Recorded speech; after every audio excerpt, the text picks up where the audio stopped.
He signed the orders that sent hundreds of thousands of people to their deaths. He ran the most feared secret police apparatus in modern European history. He sat at the very center of the Nazi terror machine.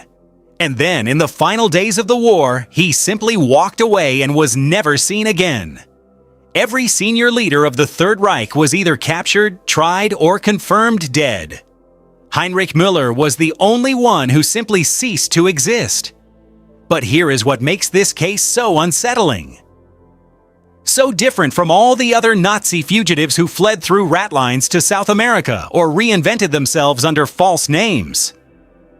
Müller did not just escape. He vanished so completely, so cleanly that intelligence agencies across 3 continents spent decades searching for him and came up with almost nothing. And the question of where he went and who may have helped him touches on some of the most sensitive files of the entire Cold War era. To understand how someone like Müller could vanish without a trace, you first need to understand who he actually was. Because the reality of the man turns out to be far more complicated than the simple image of a fanatical Nazi ideologue. Heinrich Müller was born on April 28, 1900 in Munich, Bavaria. His family was Catholic and working class, his upbringing unremarkable by the standards of Wilhelmina, Germany. When the First World War broke out, Müller was still a teenager, but he managed to serve as a pilot on the Eastern Front before the armistice. By all accounts, he was a capable and decorated flyer, receiving several medals for his service. When the war ended and Germany collapsed into the chaos of revolution, economic ruin, and political extremism that would define the Weimar Republic years, Müller did what many young veterans did. He looked for stable employment in the state apparatus. He found it in the Bavarian political police, joining the force in Munich in 1919. Over the following decade, he would establish himself as one of the most technically skilled and methodically precise surveillance operatives in the country. His specialty, and this is a detail that would later become deeply significant, was tracking and monitoring communist and left-wing organizations. Müller became an expert in how underground political networks functioned, how cells communicated, how subversive movements recruited and operated. This knowledge was entirely non-ideological in its character. Yet Müller did not seem to particularly hate communists out of ideological conviction. He simply became very, very good at dismantling their organizations. That kind of cold professional skill, divorced from personal belief, would become the defining characteristic of his entire career. What makes his story particularly strange is that Müller was not a committed National Socialist in the early years of the movement. In fact, surviving documents from the 1920s and early 1930s suggest something almost contradictory. That the man who would eventually run the Gestapo actually held the early Nazi street movement in a kind of professional contempt. Some historians have pointed to internal Bavarian police reports in which Müller used dismissive and critical language about the National Socialist German Workers' Party and its leadership. He appears to have viewed them at that stage as another variety of dangerous political extremist, similar in structural terms to the communists he had spent years monitoring. When the National Socialists came to power in January 1933, Müller's position became awkward. He was a skilled state security professional working within a new regime whose movement he had actually opposed documenting. The early years of the Third Reich saw many such men face a choice: adapt or be removed. Müller adapted, and he adapted with what appears to have been a remarkable degree of calculation. He applied for party membership. He aligned himself with the emerging security apparatus and made himself indispensable to the men who mattered. The key relationship that would transform Müller's career was with Reinhard Heydrich. Heydrich, who served as the head of the security service and later became one of the principal architects of the Holocaust, recognized in Müller something genuinely rare: a security professional with no ideological baggage, no personal loyalties to any faction, and an almost inhuman capacity for administrative precision. Heinrich brought Müller into the Gestapo, the Geheime Staatspolizei, or Secret State Police, and made him a central operational figure within it. Müller's rise from that point was rapid and, it seems, carefully engineered by both men. By 1939, Heinrich Müller had been appointed as the chief of the Gestapo, the head of the most feared secret police force in the world. It is worth pausing here to consider what the Gestapo actually was under Müller's leadership, because the popular image of it as a vast, omnipresent force is in some ways misleading, and in other ways not nearly dark enough. The Gestapo was, by the standards of a state of that size, a relatively small organization. Historians who have examined its files have been struck repeatedly by how understaffed it actually was in many regions. What made it so effective was not its size, but its methods. Specifically, its reliance on civilian informants, bureaucratic precision, and the calculated use of terror to induce self-policing within the population. Müller appears to have understood intuitively that you do not need to watch everyone if everyone believes they might be watched. The architecture of fear was, in a technical sense, one of the Gestapo's most important products. And under Müller's direction, it functioned with devastating efficiency. Müller's role in the events that would later be prosecuted at the Nuremberg trials was substantial and well documented. He was directly involved in the administration of the system that arrested, interrogated, deported, and in many cases murdered Jews, political prisoners, resistance fighters, and civilians across occupied Europe. His signature appears on documents relating to the deportation operations that fed the extermination camps. He attended the Wannsee Conference in January 1942, the meeting at which senior National Socialist officials coordinated the logistics of what they called the final solution to the Jewish question. He was not peripheral to these events. He was operationally central to them. And yet, unlike Heinrich, who was assassinated in Prague in 1942, or Himmler, who was captured and killed himself in 1945, Müller lived to see the very final days of the regime. As Soviet forces closed in on Berlin in April 1945, the city descended into a kind of apocalyptic chaos. Senior officials were fleeing, communications were breaking down, and the entire administrative structure of the Reich was collapsing in real time. In these circumstances, what Müller did or did not do becomes extremely difficult to reconstruct.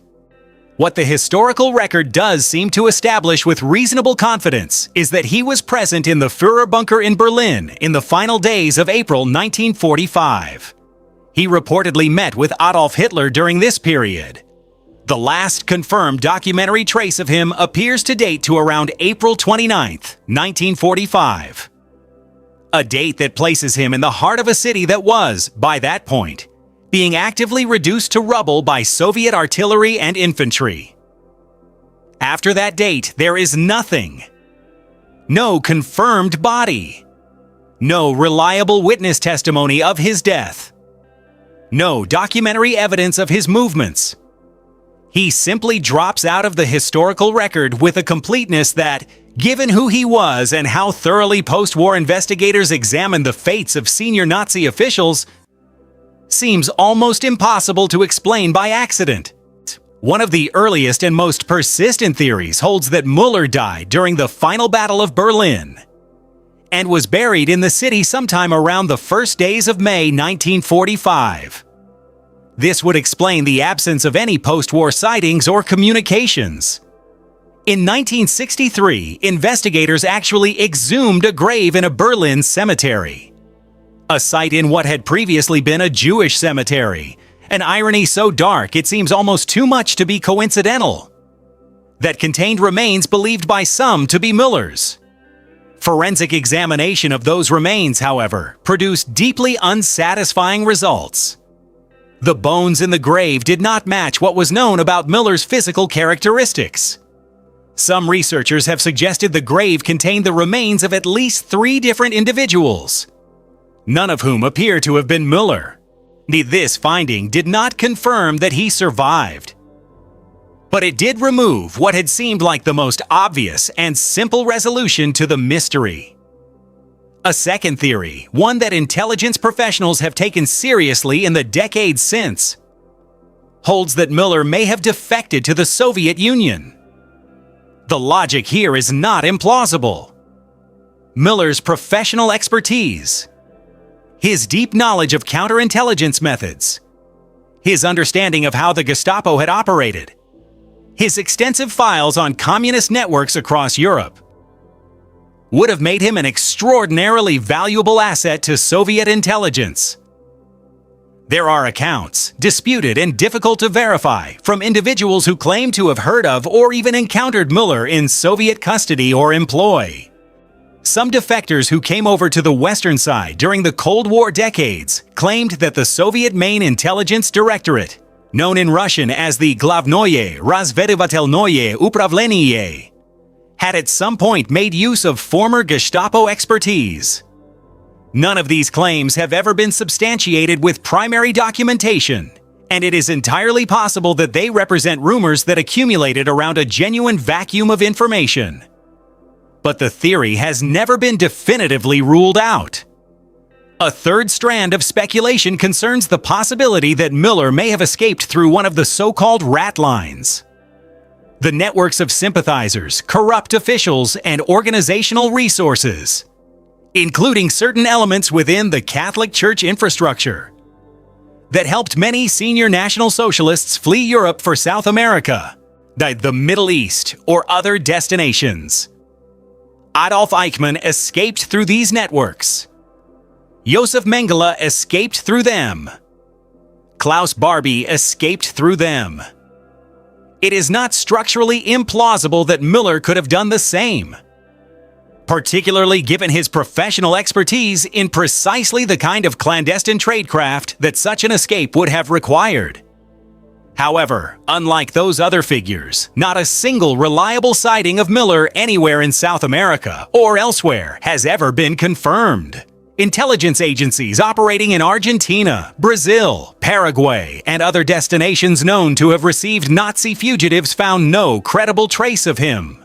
Then, there is also what some researchers have called the most uncomfortable theory of all: that Müller may have been recruited by American intelligence services in the chaotic early post-war period, when the United States was frantically gathering German intelligence assets for use against the Soviet Union. This was not without precedent. Operation Paperclip brought German scientists to the United States.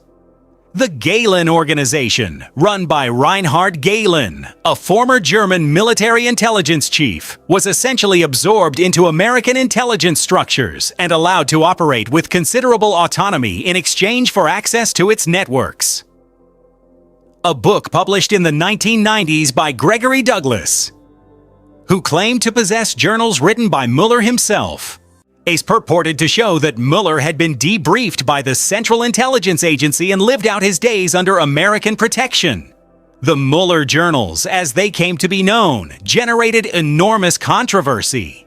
Serious historians have largely concluded that the documents are fabrications, pointing to numerous anachronisms, inconsistencies, and the absence of any corroborating evidence from official archives. But the theory of American involvement has not entirely disappeared, partly because declassified Central Intelligence Agency files have confirmed that the agency did actively search for Müller post-war, and partly because the question of what that search ultimately found has never been made fully clear. What the available evidence seems to suggest, and it is important to emphasize the word seems, because this case resists confident conclusions, is that Müller was a man uniquely equipped to disappear. He was not an ideological fanatic who would have found it difficult to shed his identity. He was a professional, a technician of state power who had spent his entire career studying exactly how people hide, how networks operate underground, and how intelligence agencies find fugitives. If anyone within the senior leadership of the Third Reich had the knowledge and the temperament to engineer a successful disappearance, it was Heinrich Müller. Whether he used that knowledge to survive, whether he was helped by the Soviets, the Americans, or independent networks, or whether he simply died anonymously in the rubble of Berlin and the chaos swallowed his remains, none of these possibilities can currently be closed. The files held by both the German Federal Intelligence Service and the Central Intelligence Agency relating to Müller have been partially declassified over the decades. And researchers who have examined them have consistently described a picture of sustained post-war interest without definitive resolution. Sightings were reported, leads were followed, and none of them produced the man. It is worth considering what that sustained failure tells us. Either Müller died in circumstances that left no identifiable remains, or he survived in circumstances that left no identifiable trace. Both of those outcomes for one of the most powerful and professionally skilled intelligence figures of the 20th century are, depending on how you choose to interpret them, entirely consistent with what we know about who he was. The case of Heinrich Müller remains, as of the available record, genuinely open. That is not a comfortable thing to say about a man of his documented record. But the honest assessment of the evidence points in that direction, toward a mystery that has not been solved and may never be. What Heinrich Müller's disappearance ultimately represents may be something larger than the fate of one man. It is a reminder that the machinery of the Third Reich was not built only on ideology and violence. It was also built on expertise, bureaucratic intelligence, and the cold professional knowledge of how systems of control actually work. And that expertise, unlike the regime itself, did not simply end in May 1945. Where it went and who benefited from it are questions that the historical record has not yet fully answered. Now, if this analysis made you think differently about what happened in the final days of the Third Reich and the intelligence wars that followed, make sure you hit the like button and subscribe. Because every week we go deeper into the cases, the figures, and the unanswered questions that history textbooks tend to leave out. Turn on the notification bell so you never miss an upload. And if you have a theory about Müller, drop it in the comments below. The discussion there is always worth reading.